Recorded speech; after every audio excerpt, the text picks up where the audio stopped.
Good morning. I am Amy Dillard, and I'm going to moderate panel 2, which is the child welfare system's, it's listed as response to LGBT persons.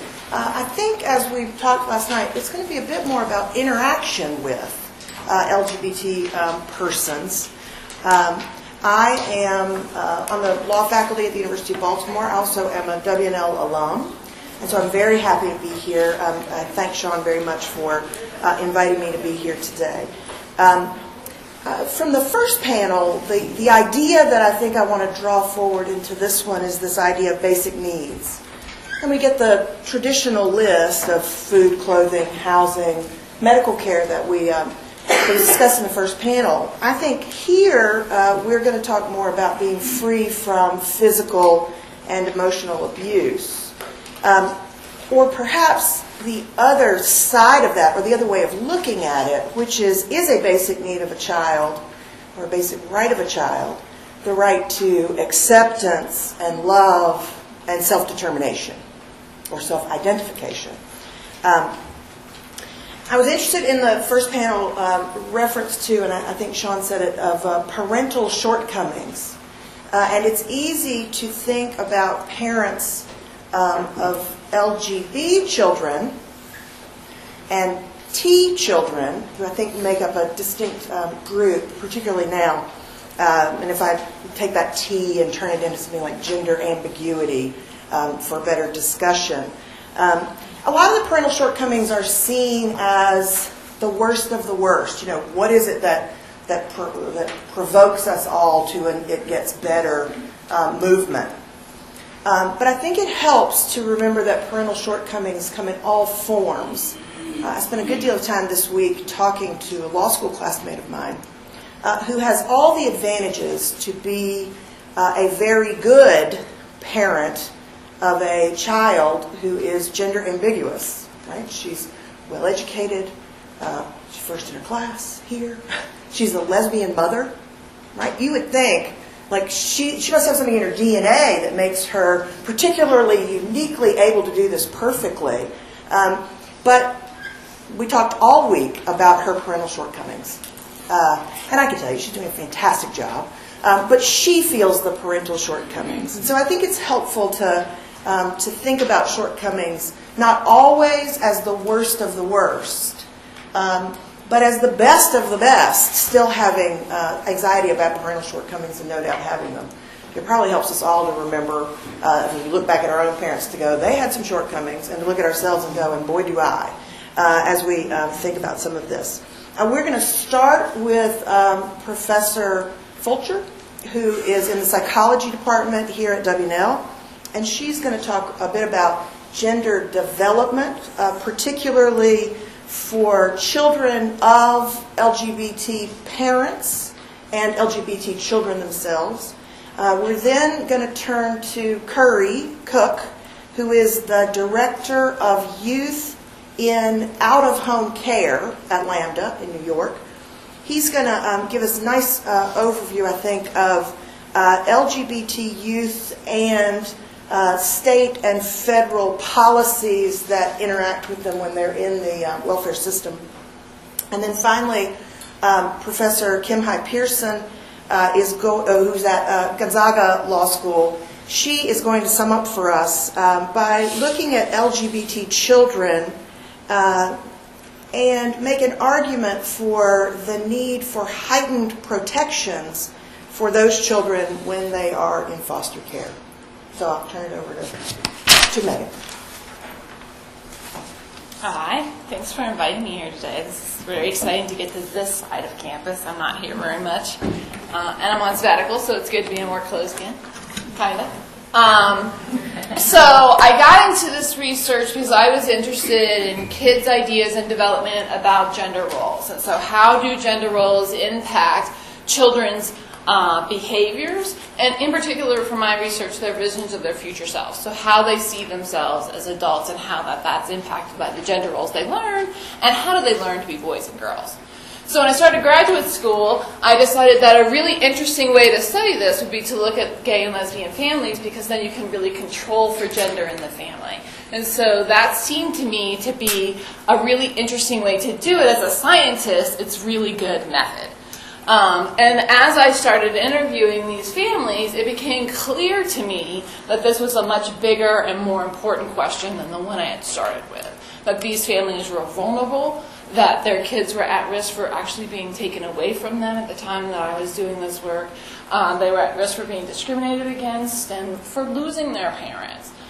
And I also began to see that as families of all types organize their family structure around gender, the gender and sexual orientation of parents is important to family functioning, and the gender and sexual orientation of children and adolescents is also really important. So I'm going to start today talking about the impact of having a lesbian or gay parent, but then move into sort of developmental milestones, particularly within the family context of gender and sexual orientation development, so that you can see the kind of kids that we're talking about when the other panelists talk about what's happening to them in the system. Okay? So the essential question that everyone is interested in is, do children reared by lesbian and gay parents differ in any important way from those reared by heterosexual parents? And the really clear, short answer is no. They differ in no way. But I'm going to give you the really long answer too. Okay? So what we've seen in study after study is that any way you measure it, in any type of family, the family structure, so who's in that family, doesn't matter and doesn't predict anything about kids. What we're looking for in the broadest umbrella here is what we call psychological adjustment. So how well are the kids doing? Are the kids okay? So psychological adjustment is functioning. Are they functioning well and able to deal with the day-to-day demands that they face in their family and school life? Is there an absence of behavior problems? And can they build and maintain social relationships with their peers and other adults in their lives? If they're doing this, we can say they're well adjusted, they're functioning well, and that their parents are probably doing a good job. In order to answer this question, we investigated two types of families. So the first type of families were children who were conceived into a previous heterosexual relationship, and then one or both of the parents came out. And then the children were then raised by a gay or lesbian parent or parents. And then the second type was children who were conceived within the context of a gay or lesbian relationship through the adoption or reproductive technology. And this was big hot news in 1991. It was called the Gay boom. Okay, so there's all these big gay babies being born, and everyone was super interested in researching them. We had a sample from the first sperm bank that gave to single women, so that many lesbians use the sperm bank. But we had heterosexual couples too. So again, we had a really good method, a really good way to look at what's happening in these families. And what we see is that there are three things that are important to kids' psychological adjustment. If families have these three things, your kids are going to be fine. The first is attachment. So attachment is your first attachment relationship is built in the first year of life. But you continue to create and maintain attachment relationships throughout your whole life. It's an enduring connection between two people, which means you want to be together and that you feel distressed when you're apart. So if you miss somebody, you probably have an attachment relationship with them. Okay. So kids have attachments with their parents, they have attachments with their siblings, they have attachments with their grandparents, they have attachments with their daycare workers, and the more attachment relationships they have, the better off they are. Parents have attachments with their families, with their romantic partners, and with their kids. Okay? And so what we see is that secure attachment, which is the kind that we like, is built in that first year of life as a result of sensitive caregiving and predictable behavior. So if parents are responding in a way that kids can predict what's going to happen if I cry, mom's going to be coming at me. If I smile, they're going to all smile back at me. Okay, so that I can predict what's going on here. And these attachment relationships are important to kids' outcomes for two reasons. One, attachment figures become what we call a secure base, which means that's somebody that you depend on, you can predict their behavior, you know what they're going to do. And so then, when they're around, you're free to explore the world. So these kids are more cognitively active. They're exploring their environment. They feel actually more independent because they have an attachment, a secure base they can run back to if they're scared or frightened. Okay. So the kids who are super clingy are actually not securely attached. They're worried about what's going to happen. The other thing is that kids create what we call an internal working model. So they take what they learn in that first relationship and use these social expectations of relationships to behave in the relationships that they have in the future. Okay? So you learn from your parents what to do if someone's upset. You learn from your parents how to resolve a conflict. You learn that, and then you take that and you repeat those same behaviors over and over again in your life. So the same attachment relationship you have with your parents is the one you're going to have with your romantic partner as an adult, unless you work really hard to change that. And so what we see is that kids use this internal working model to carry this forward into their friendships, into their relationships with teachers, and into their own romantic relationships. And they use what they see in their parents as a relationship builder too. So they use their parents' relationship as a template of what adult relationships look like. So that we see that when parents are securely attached to one another, their kids are doing really well. Okay, so that was number one. You have to have good, secure attachment. Number two, the most important things, is parenting style. So we see that if you boil down parenting, especially responses to kids' behaviors, you can see that parents differ on really two domains, and that's how warm they are with their kids and how much they discipline their kids. And what we see is that the best parents are high in warmth and high in discipline. Okay? So by warmth, I mean they communicate with their child. They have loving relationships with that child. And by discipline, I mean they monitor that child's behaviors. They know what they're doing and where they are. And they have set up reasonable demands for their behavior according to their development, along with reasonable consequences. And the kids know what these are, and they're predictable. Kids whose parents are warm and have high monitoring do really well. Particularly, it's a really good buffer for as they move into adolescence. So as they start to move away from their parents' ability to monitor, they really internalize what their parents have taught them. Okay, so they're making good decisions on their own. If their parents are high in warmth and high in monitoring, which is what we call authoritative parenting. And lastly, resources. Both financial resources and emotional resources of the parents are really important.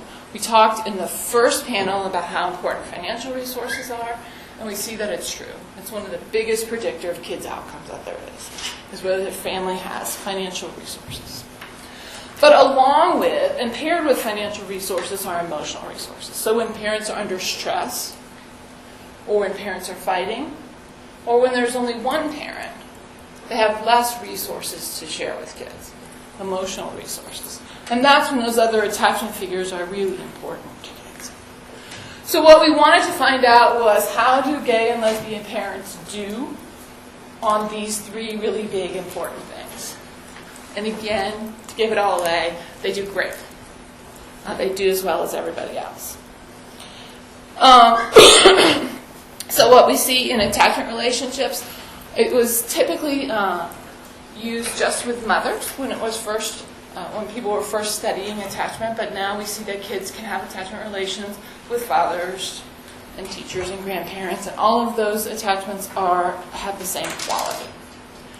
And we see that gay and lesbian parents securely attach to their children at the same rate that children of heterosexual parents and their parents are attached. So no problems there.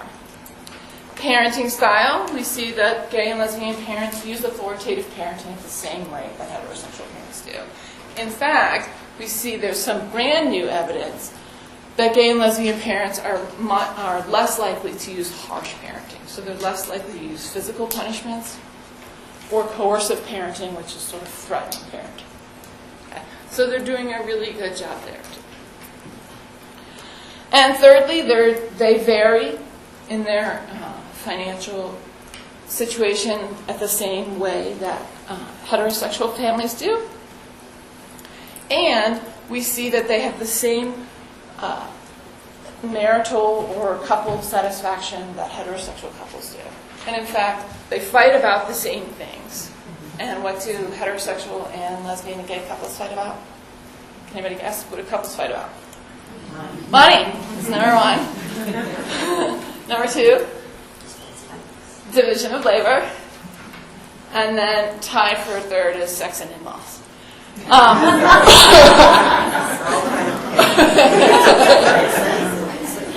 And so what we see is that they fight about the exact same things heterosexual couples fight about. Again, brand new evidence suggests that lesbian couples may actually be better at resolving these conflicts.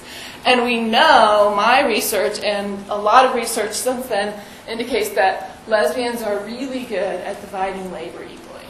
And so they divide both paid and unpaid labor more equally than heterosexual couples do, who tend to still really specialize according to gender, the division of paid and unpaid labor.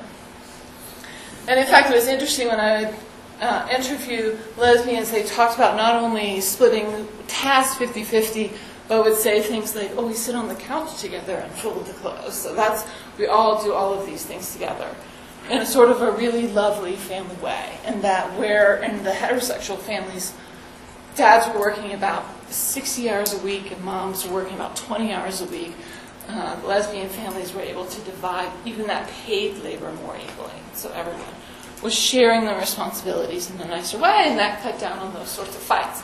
And importantly, it gave kids an internal working model for romantic relationships that's not as hierarchical or that's based on any sort of power dynamic organized around gender. So psychological adjustment, the kids are okay.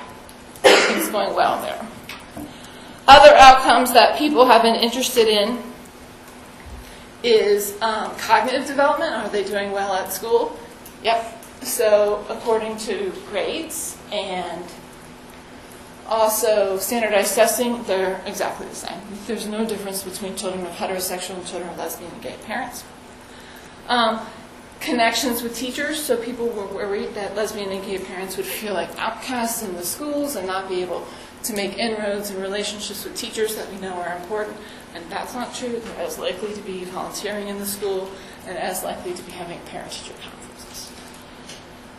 So that all seems good. People were really worried about these kids' peer relationships. And that turned out not to be a big deal. They report having very close friendships at the same rate that children of heterosexual parents do. And they report having the same number of friends.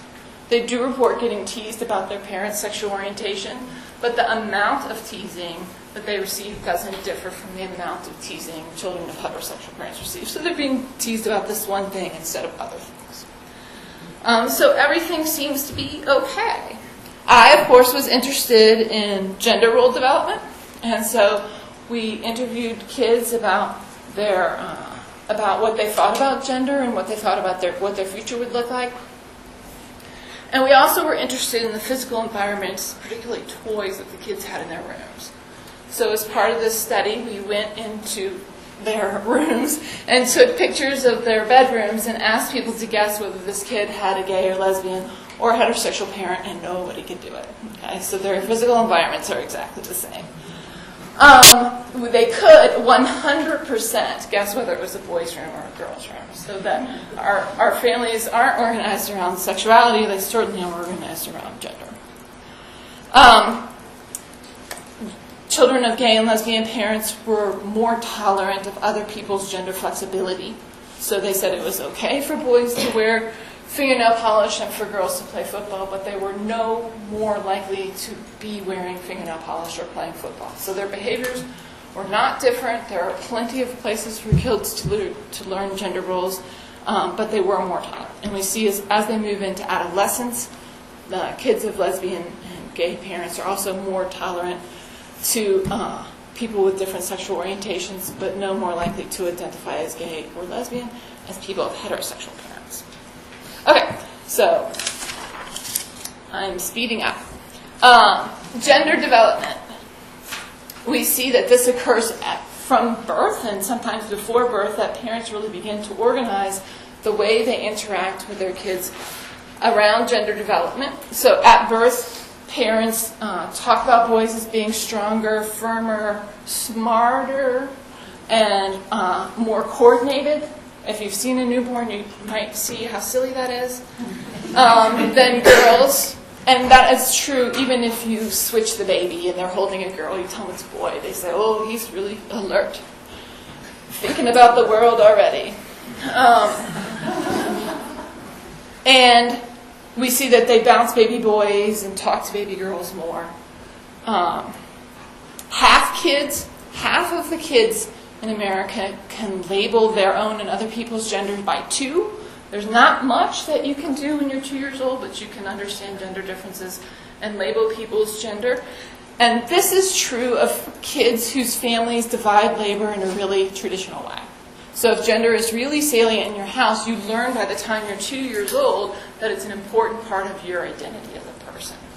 Kids who have more egalitarian parents can't do it until they're 3. And unfortunately, it's one of the tests the pediatrician gives your kid to find out if they're doing okay cognitively. So you kind of fail one of the tests if your kid's gender flexible. In toddlerhood, parents, particularly heterosexual parents, really police their kids' gendered behavior. So this is a time when dads are really concerned about what their sons are playing with. And in fact, both mothers and fathers will reward kids for playing with gender-appropriate toys and punish or ignore kids who are playing with gender-inappropriate toys. There was a study once where we kind of made kids the Confederate, and we asked them, you go in this room full of trucks and blocks and kitchen stuff. You are forbidden to play with the trucks and blocks. Just play with the kitchen stuff. White coat psychologist.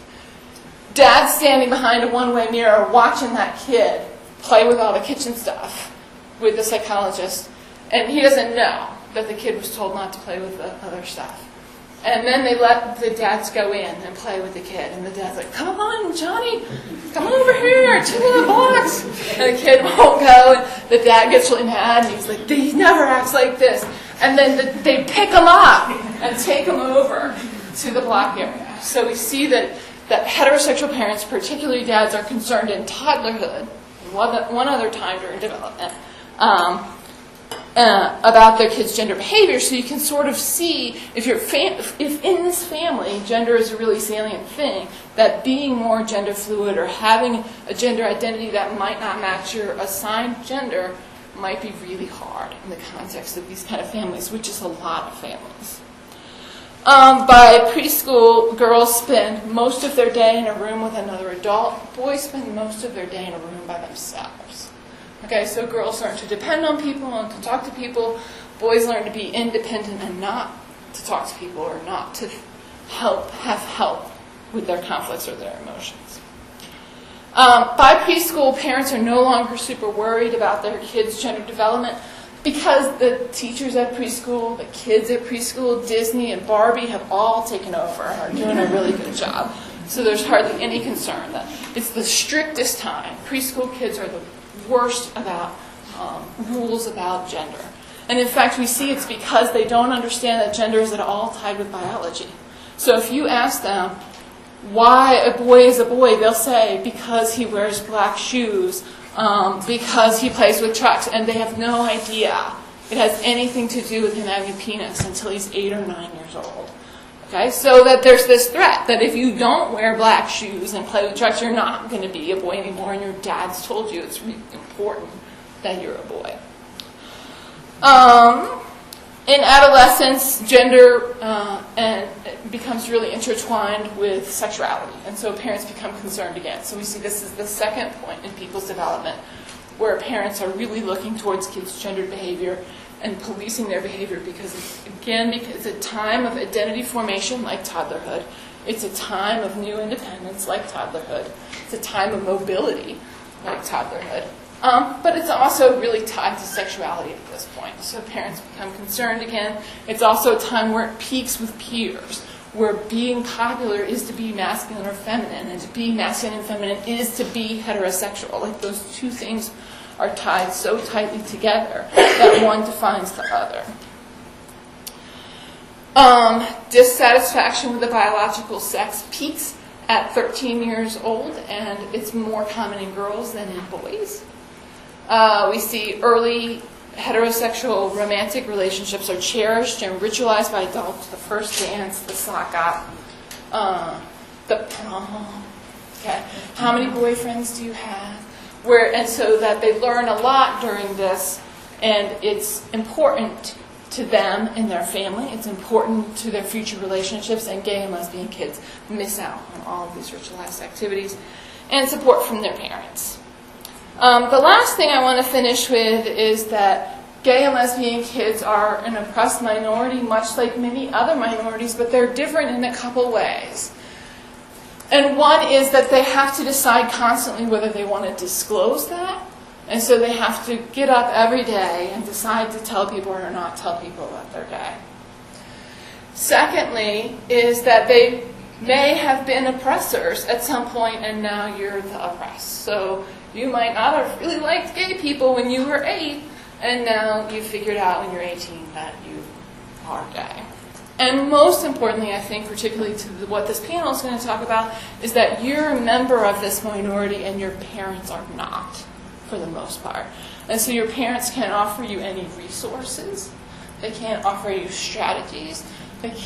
Even the best parents aren't really good in the beginning at this, at offering support. And so these kids who are going through everything that every adolescent goes through, which is horrible, are also having to deal with this oppression on their own. And so I think that will tell you how important it is. And then when kids start to disclose to people, they usually disclose to their friends, but second after that is their mom. Hardly anybody discloses to their dad. And when most kids disclose, it's because they're in love. And so it's this really great moment. It's a moment when they decide to tell the world about themselves. And that has really important ramifications for their family.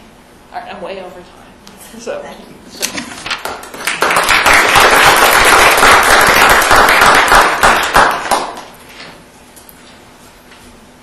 Good morning, everyone. My name is Curry Cook, and I'm director of the Youth and Out-of-Home Care Project at Lambda Legal, and I'm based out of New York City, although the project is a national one. And I apologize, I have this terrible recurring cold that has not been helped, but it's awful winter that never will end, so hopefully you can hear me. If you can't hear me in the back, just raise your hand or something. I wanted to thank Professor Fulcher, one, for all the amazing research that she's done, but on a very practical matter, we just cited to her research in a brief that is being filed in Cincinnati, Ohio today on a case that we are co-counseling with a lawyer in Cincinnati challenging the state of Ohio's refusal to put both names of same-sex parents that adopted Ohio-born children in other states on the amended birth certificate that they are to receive from the state of Ohio once they hand over their valid adoption decree. So I think days like today are a great example of how academia and practicing lawyers can and should work together, and an example of how Professor Fulcher's research is really helping on a day-to-day basis address these disparities that still exist in our society around LGBT families and their children. Her talk also reminded me of a friend of mine who is a social worker for a public defender agency in Chicago, who I met several years ago, who was an ally with a capital A. She was heterosexual, cisgender, swam on the gay swim team, advocated for LGBT youth in care, and when I saw her a few years ago, she was pregnant, and we started talking about parenting, and she said, well, I told my husband that I am raising my kid to be gay, and If he turns out otherwise, then I'll just have to deal with it and maybe get some help to try to figure out what I'm going to do.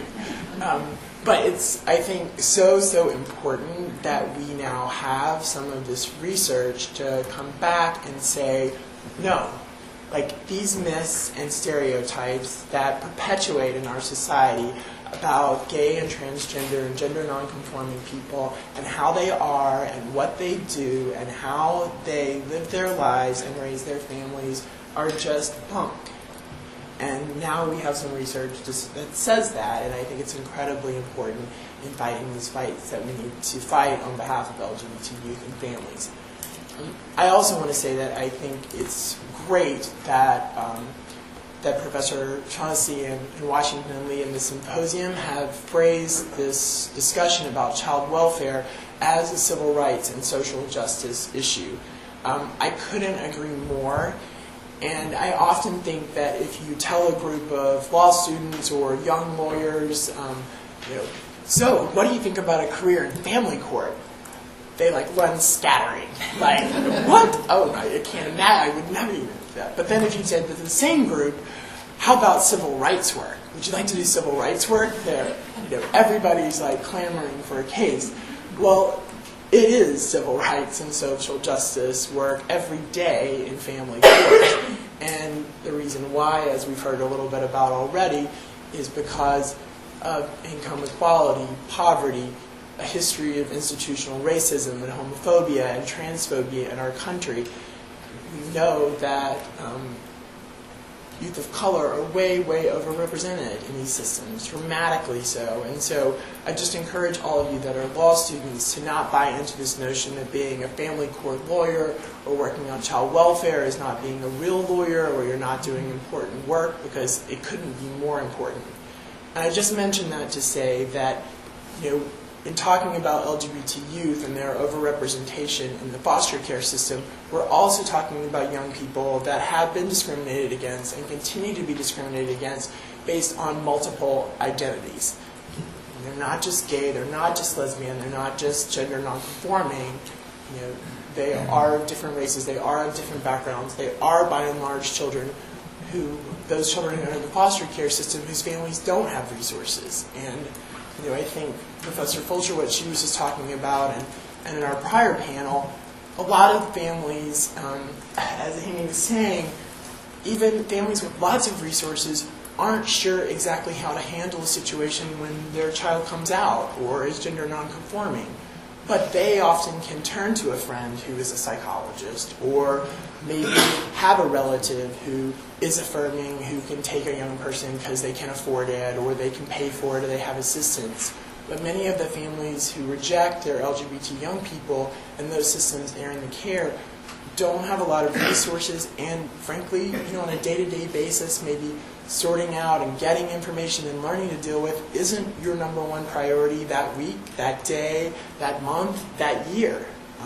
So all those things really contribute to what we see as a dramatic overrepresentation of LGBTQ youth in the system. I'd like to share just a few brief stories about experiences of LGBT youth in care before going into this sort of state and federal policy situation for LGBTQ youth. One is a young person. All of these stories are from states in the middle of the country, and I've changed the name. One is a young person, Catherine, who came out to her mother at age 17. She had been a member of the GSA even before she was out, and her mother had been fine with it, but when she came out to her mom and said she was lesbian, her mom immediately called her a faggot, told her she was going to hell, and that God hated her, and that she needed to get out of her home. So she kicked her out of her home. She went to the young person who had then sort of become her girlfriend. Her family took her in. Then the mother called the police, reported her daughter as a runaway, and filed a restraining order against the girlfriend's home. So that started a whole cycle that repeated itself, of being picked up by the police, returned home, kicked out again. Then her mother filed a psychiatric commitment petition against her. She was taken into a psychiatric hospital. Luckily, the hospital said there's nothing wrong with your daughter and sent her back, where the whole cycle repeated itself.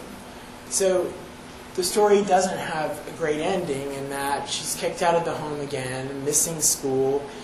When she goes back, she's been physically abused by her mother. A counselor sees the physical mark on her, calls child welfare. A child welfare worker comes out and tells her it's her fault because she's lesbian, that her mother has kicked her out.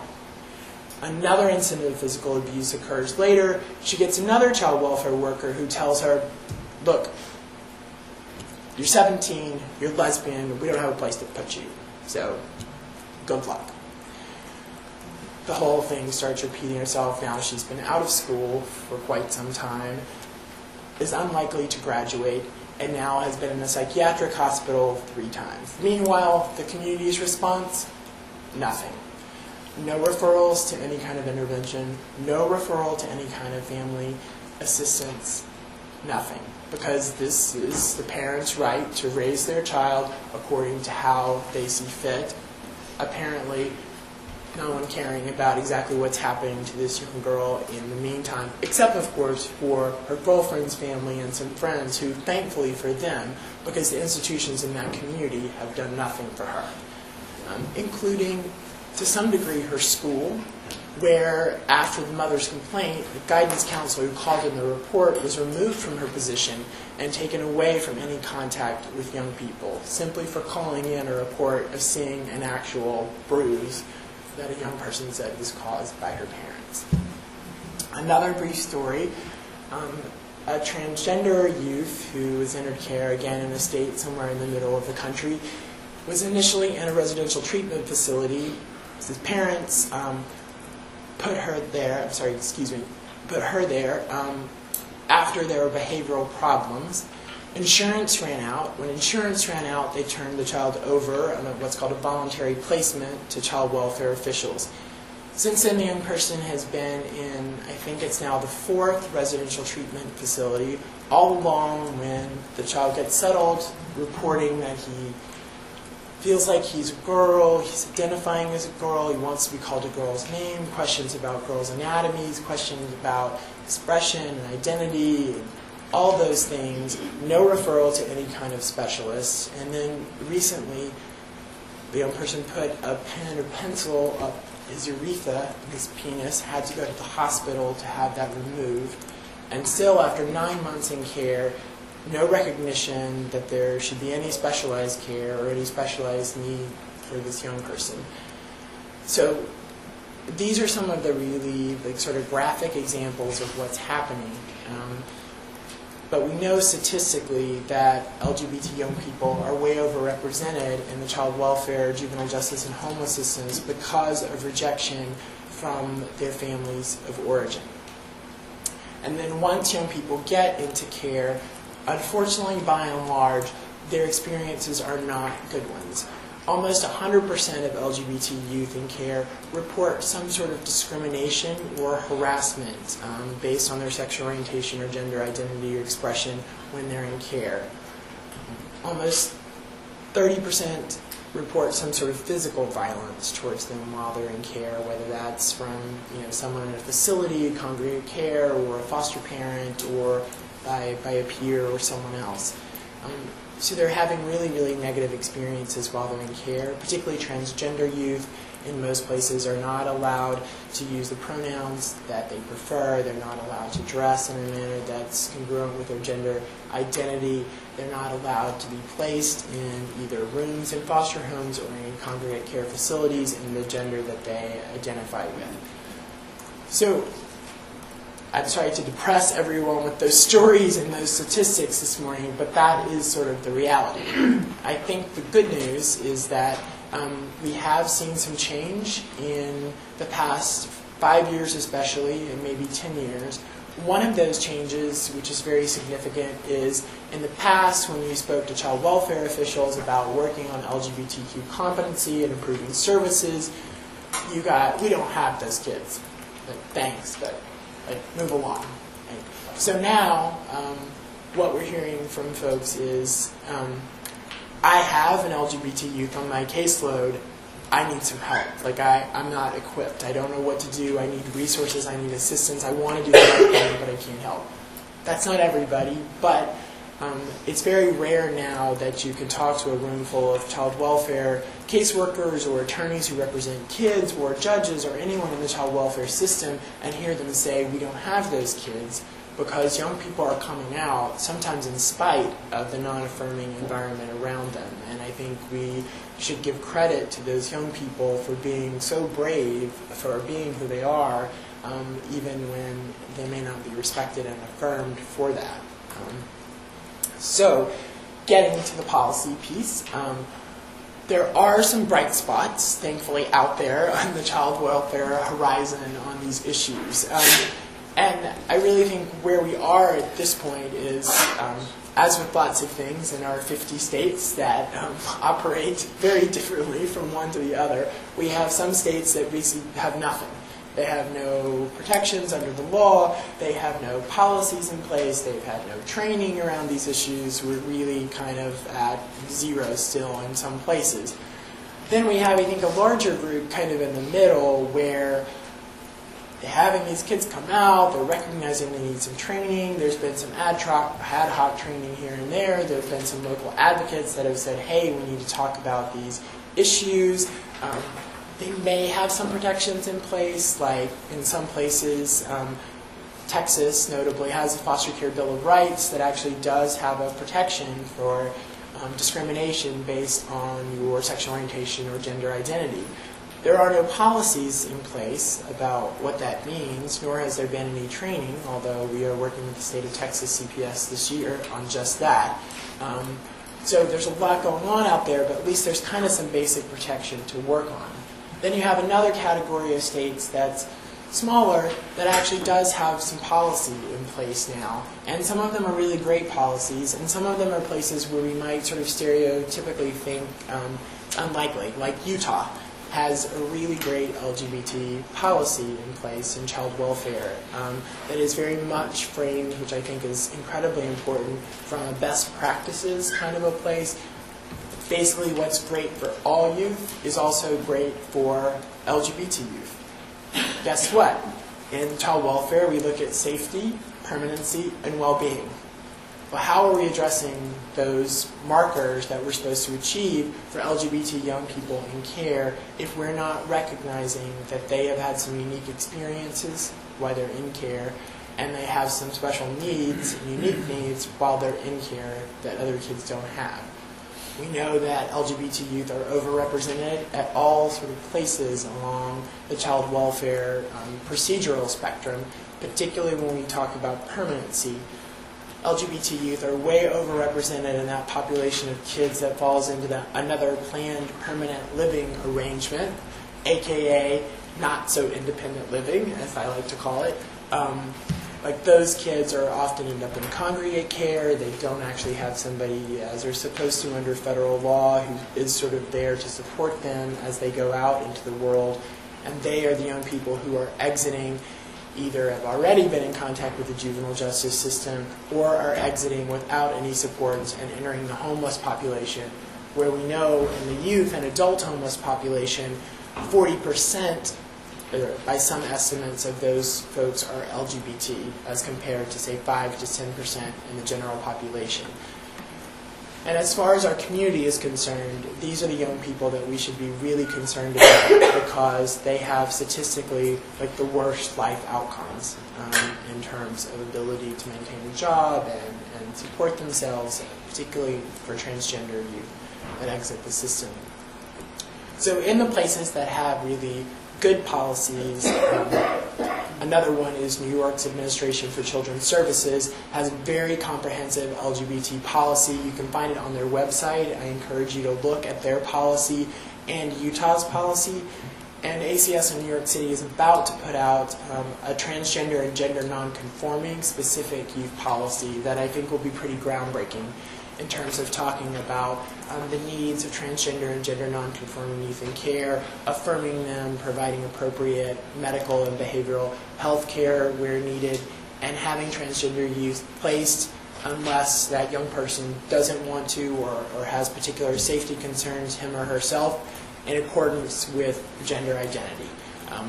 So it's someplace that I hope we can all get. But in the meantime, we are left with this patchwork of lack of protection or policies around the country. So the question then is sort of, where do we turn to? The federal government and their sort of oversight and funding of child welfare systems, particularly under the Obama administration, has been great in terms of language and saying that we need to provide protections for LGBTQ youth and provide specific services for them and meet their needs. But at this point, it's only been guidance. They issued a memo in 2011 from then Commissioner Brian Samuels of the Administration for Children, Youth, and Families about these issues. However, it's just basically encouragement to sort of do the right thing in this area, and we unfortunately know from other civil rights struggles in our country that for some places in the country, merely saying, hey, you should do the right thing, is really not going to cut it. So I find it very encouraging that they're doing this encouragement, but on the other hand, you really need, I think, some more teeth nationally if we're really going to be able to get there. So that leaves us with the question of, well, what do we do with all this mess, basically, that we've got around the country? And I think that a piece of it is that we can use the tools that we have at our disposal, one of which is there's the requirements to provide reasonable efforts to both prevent the removal of children from their families and also work to reunify children with their parents. We know that unfortunately and generally in child welfare that we often use a lot of cookie-cutter case plans and referrals to parenting classes that we know aren't very effective and all those kinds of things. And I think that we can actually, as advocates, require that the state is actually putting in family acceptance services when they are encountering young people who've been rejected by their families, that we do have to have folks with specific knowledge and expertise in working with that. I think for far too long we have basically said kids who are rejected by their families, it's done. They're in care, they're out on their own, they're never going back, they're never going to build these relationships again, and that's really done these young people a disservice. And I think we need to backtrack even more to basically say that we need to make sure that families who are having interactions with other players, whether it's public assistance or any aspects in their life, and this issue comes up, that there is a community-based model that can actually allow parents who may not have any resources at their disposal to access resources about encouraging family acceptance and minimizing rejection. So they don't have to actually encounter the child welfare system where they may or may not even get that, even when they're there. The other thing that I just want to mention before I close, I know I'm out of time now, is I wanted to highlight just a couple of emerging issues to keep on your radar as you're following this. One is thinking about the needs of lesbian, gay, and to some degree transgender foster parents in the system who have always been out there as a resource, but I think have felt like outcasts in this area because of maybe not being welcomed by systems or not sure of their rights. I think that they can be an incredible resource, and we're seeing a lot more parents come forward.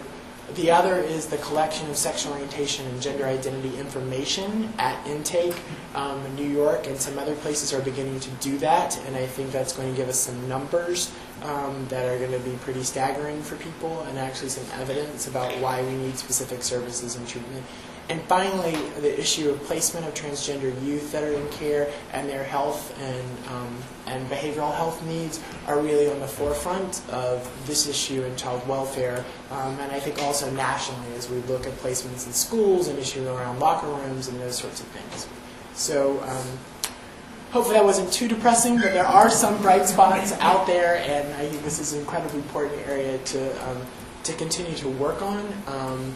Because we know that these are the young people that do, as I said, statistically have some really bad outcomes, but there are ways that we can work on making that better. Thank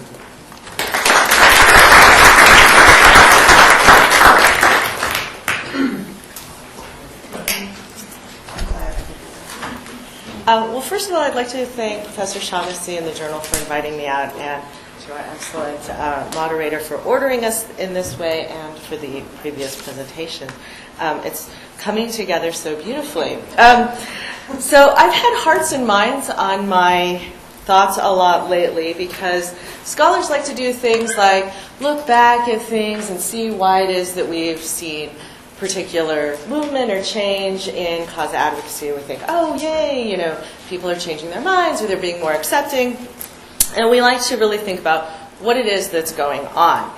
And some people think that the key to that is by reaching people's hearts. So I don't know if you remember in a lot of the same-sex marriage debates, we had things like, tell 3 people. If you're LGBT, tell 3 people in your life about it. Show them that you're wonderful and normal and, you know, sort of this like grassrootsy way of reaching out to people. And we even saw advertising changing so that it was like, instead of, yay, civil rights, it was, hey, we've been together for 20 years. We just like to, you know, get married. Yay, us. And look, our kids, aren't they adorable? Right? So we saw people trying to humanize the issue so that it wasn't sort of this abstract, rights-based plea for justice and what a lot of people thought of as an extension or special protection or rights, but just doing the right thing. Like, of course, it's natural, we should.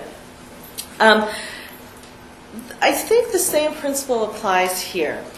We have this excellent growing body of work that shows that children, LGBT children specifically, in foster care are overrepresented. They tend to have much worse outcomes than other children. And it's troubling that the popular imagination has not been mobilized to the same degree that you think it should be when you hear about some of the abuses and experiences that these children have. And so the question for me is, where is the disconnect? Why is it that we look at these children and we look at these outcomes and just, if we even bother to look, and we're just sort of like, oh, that's very sad. When sort of in a widespread popular imagination type moment, if these things were happening to straight kids or kids from the right neighborhood, we would be appalled. We would say, something's gone wrong, we've got to fix this, whatever this is that's going on. And so I am trying to interrogate and figure out what is going on. How is it that hearts and minds are having such a big disconnect? And I make the argument that LGBT children are not conceptually considered children in the way that creates a moral imperative for society to prevent the harms that are visited on them. So what does it mean to be conceptualized as a child? How do we know if some children are not conceptualized as children within this meaning? So I look at parenting norms. A lot of the work that I do centers on ideas about parents, how parents help children build identities, what parents think that they're doing, and how the court interacts with them, whether they're in intact families, if they are experiencing the state sort of intervening in a divorce or custody, and of course child welfare. So if we think about parenting as a project where people aim for certain outcomes for their children, and as Professor Fulcher was going through the list of how they measure the criteria for good parenting, I found myself writing those things down and worrying, oh no, are my kids too clingy? And I think it's this natural instinct, right? We've got this whole system set up because you know there's empirical evidence. If I do this thing, I'm going to end up with the right kind of kid. I will be a good parent. I'm going to do my best. I'm going to make manifest my love for my child by doing certain things, and then I'll get the good outcome. So once we have this kind of system in place where this is the kind of thinking that is not only popularized, but then picked up by courts, and that's the cultural landscape against which decisions are being made, not only for child removal, but for very basic things like who gets to visit more if the parents divide, right? And so all of these things are sort of present all the time and hard to articulate at the same time. So what is it that's going on when we have these norms, and why is it important to think about these things? Once you have a system that says if you do these things, you get this good outcome, you're implicitly saying there is a good outcome and there is a bad thing that happens if you don't do those things, right? And so we're sort of threatening, we turn the outcome of an LGBT child into a bad thing, right? And so I think one of the students in the seminar yesterday had talked about the way that we frame disability too. And I think those things resonate where we think, well, if I do everything, then, you know, my kid's not going to die. My kid won't be licking the outlet, right? And, you know, so it's from the very sort of absurd, like basic protections, all the way to, will my child go to college and have a job and not live at home at the age of 40, right? So we catastrophize, we imagine, and all of this is happening with this implicit belief that there's good and there is bad. And so I look to sociological and historical ways that we think about childhood to help understand what it is that these norms are supporting. And I turn to the term sacralized childhood. So when sociologists and historians talk about that, they're talking about a very specific time in American history where the value of a child changed from economic to sentimental. But now I think it's starting to ratchet up so that it's not just, yay, we want to keep your child alive, but you want to have a certain kind of child, right? We want a child who has this idyllic childhood. It's sort of ideal and it's lovely and there can be no sex there, right? And so as soon as you have LGBT where sex is tied, it's not conflated completely, but it is tied to the identity, that's very confusing and difficult for not only parents but society at large. And I thought it was especially helpful, your piece about the gender norms. So parenting norms build our gender norms. And when parents perform those in front of kids and there's this multi-directional back and forth with parents and kids, we're seeing that this helps us understand sort of the mainstream drive towards producing children who can sort of appropriately fit into mainstream expectations and what you're supposed to desire as a parent for your child. So when we know who the good kids are, then we can understand why some kids are conceptually pushed out of the magic circle of sacralized childhood. And that gets us to LGBT children in foster care. And once we conceptually think, well, they are less worthy of parental state and legal protections, this sort of explains why we're actually seeing that happen. So I'm not saying there's a causal link because I think this, it happens. What I am saying, though, is it helps us understand on a bigger level that this is happening not just to these children. These children are not the actors that are making it happen, but that this particular thing is happening because of this web of circumstances. So if we think about LGBT children in foster care as the paradigmatic example of despoiled or failed outcomes, right? So remember our system, we're trying to produce certain children, and then we end up with this particular type of child. We can reframe this to think about improving our LGBT children's experiences by going backwards and thinking about improving mainstream parenting norms and the norms that courts and legal decision makers use, so that rather than just looking at the end product and trying to band-aid and fix things there and sort of removing all of the actors who have acted upon the children, we're actually thinking sort of more holistically at the problem and thinking about how these norms are driving some of the machinery that gets us here. So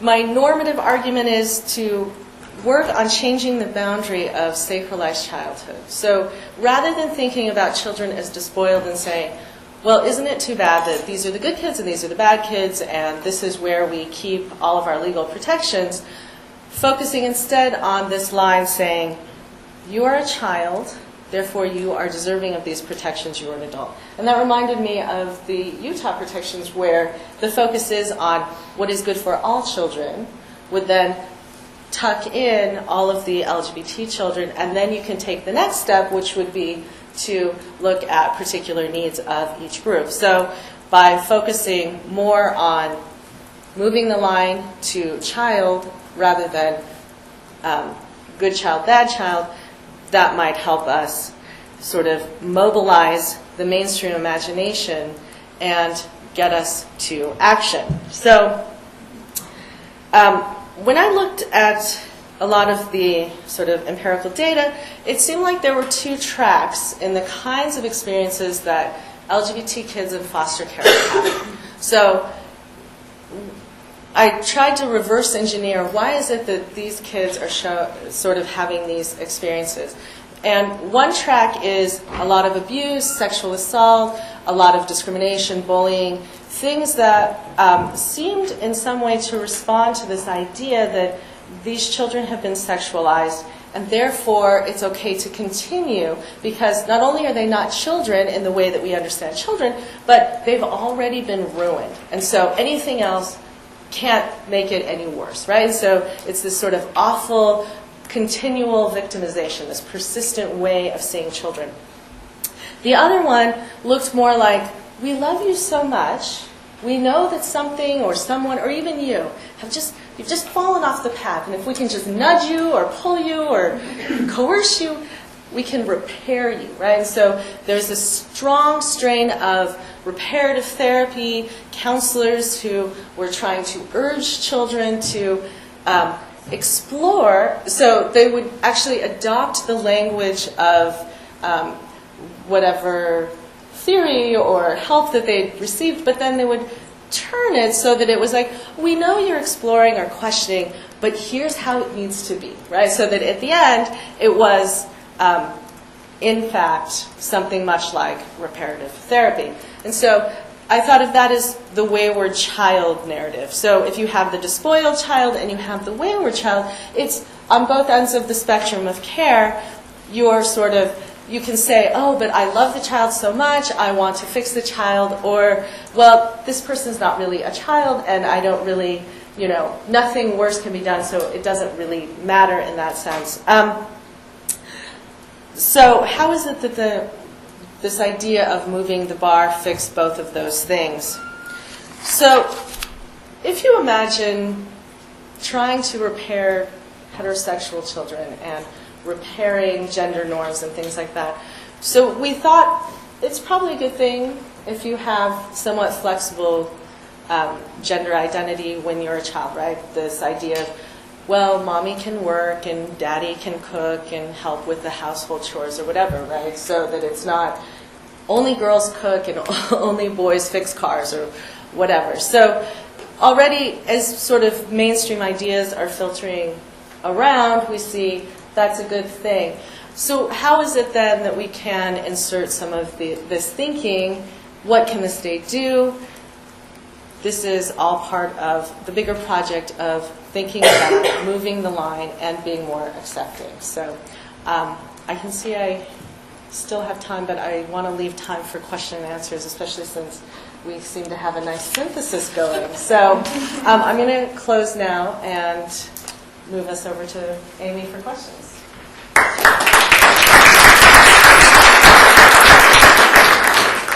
So I would like to take questions because I think that there may be some. But I just want to say one thing. I'll take the prerogative, which is as I'm sitting here listening, I'm thinking about all the services that have been heaped upon children, LGBT children, with free hospitalizations, and thinking the wrong person has been hospitalized, right? I mean, the wrong person is getting all the treatment and care, which is not to say that those children don't need, some framework in which to discuss how they're feeling, if it feels out of the norm or how uncomfortable they may be feeling with their own feelings. But boy, the services are going at the wrong people.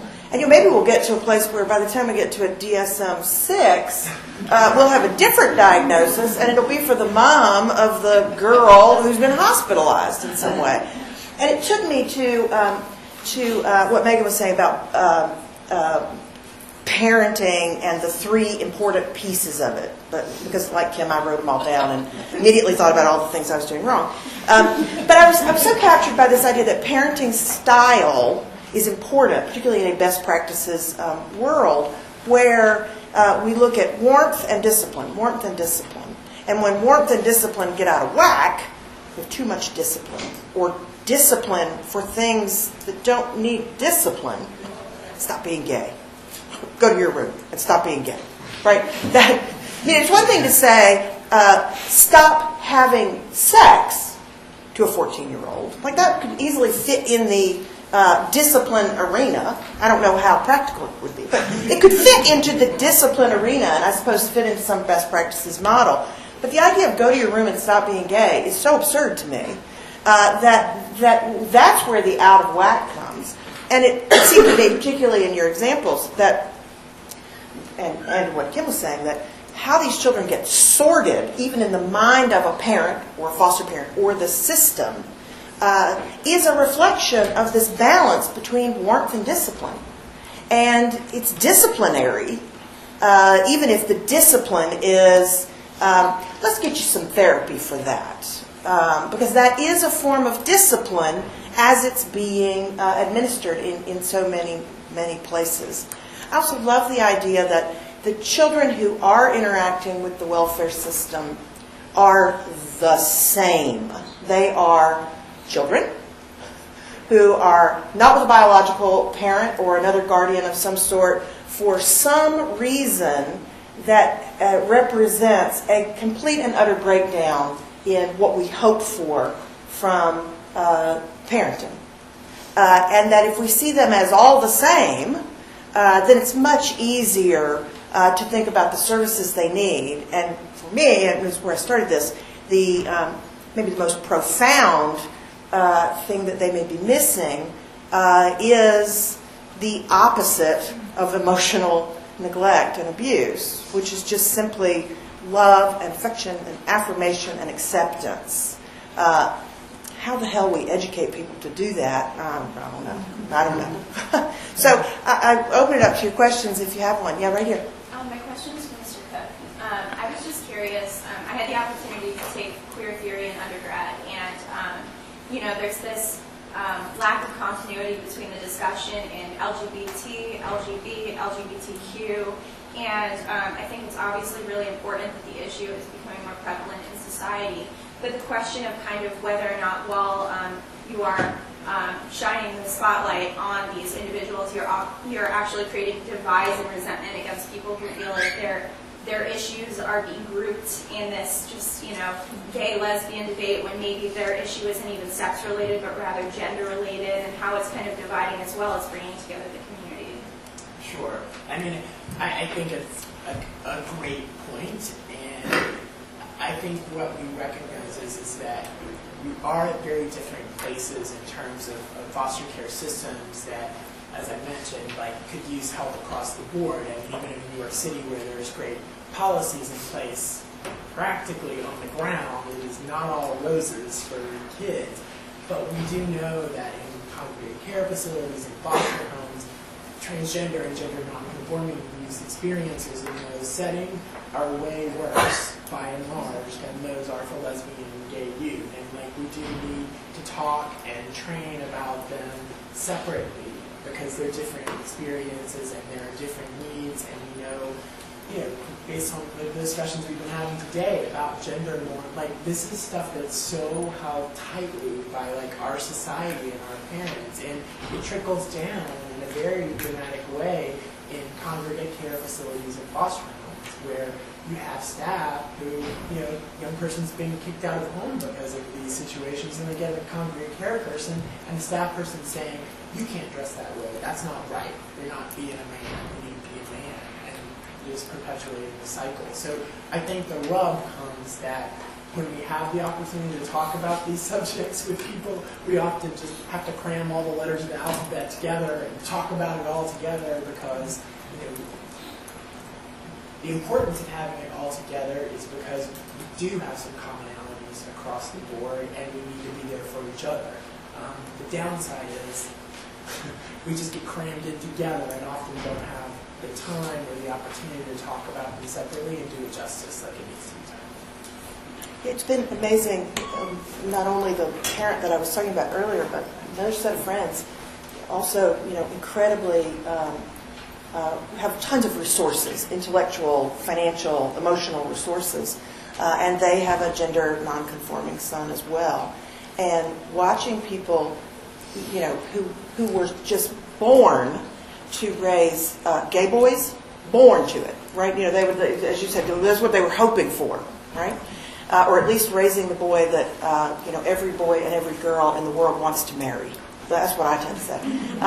But watching how ill-equipped they have felt to deal with a gender nonconforming child, even though they have this other huge spectrum to cope with, and what it has taken for them, and they still feel like failures a lot of the time in doing it, I think really makes your point that the lumping together, I think we're going to really see a breaking off of the gender nonconforming as being a whole branch of parenting and what it means for best practices.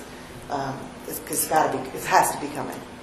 Watching this. But in the meantime, too, parents are lumping them together, and so that's one of the big concerns, especially with little kids, so that they're concerned about sexual orientation by the gender behaviors that their kids are showing. And so if we can talk to them about those being separate things, by unlumping them and telling them that all outcomes are okay, that's something. But it's important to remember that a lot of what's going on in these kids' lives is people lumping those things together. And I just want to say, too, I think part of it is that it is all complicated, and also I realized doing like these trainings for child welfare workers and attorneys and other places, as adults, most of us have never actually had a conversation with people about sexual orientation and gender identity, and you do trainings, and a lot of heterosexual cisgender people are surprised to discover that they too have a sexual orientation and gender identity. It's just most people haven't had a queer theory class, so we're kind of starting at like a pretty basic place. I'll come here. I have a question. Thank you again for your presentation. Just playing devil's advocate, I've heard responses from the other side of the aisle that point to studies that critique the ones I think that you cited to in a large argument for having small sample size, flawed methodology, and even cite to a 2012 study from Mark Verderas, I think, from the University of Boston, that basically said there is a variety between heterosexual couples, homosexual couples raising children. There's actually confusion in gender roles, more so in homosexual couples. So I just want to get what your responses would be. Okay, sure. That is the Regeneris study. He's a sociologist, and it was published in a pretty big sociological journal. Sociologists are different than psychologists, first of all, in a couple of ways. One is that they use really big national data, so it's representative, and that's the strength of their work. But they pile together a bunch of questions, and then they decide which questions answer the research question that I have, where we're more likely to design a survey or an interview and go and do these people. So yes, my sample has much smaller samples than his did. But I did interview everybody. I went to their house. I talked to the kids. I took pictures of them. The problem with his study is that the way that he operationalized having a gay or lesbian parent is he asked adults, did either one of your parents ever have a romantic relationship with somebody of their same gender? And if kids said yes, then they were put into this category of having been raised by gay or lesbian parents. And so I see that as a huge methodological flaw. And I don't know if you know the follow-up of that whole thing, but it's been a big controversy. And it's been widely discredited, that study, because of that. So you're asking kids to remember, which is not something we usually do. We're asking them to remember their parents' sexual activity and then saying that they were raised by lesbian parents if their parents went on a date a long time ago. So what he really found was that kids whose parents had moved through romantic relationships were less likely to be well-adjusted, which is old news. I think our time is up. I'm so thrilled there's so many hands up in the air. We all are. We would love to. We could do this all day, all week if you would like us to. But I thank you again for allowing us to be here today, and we will see you all at lunch.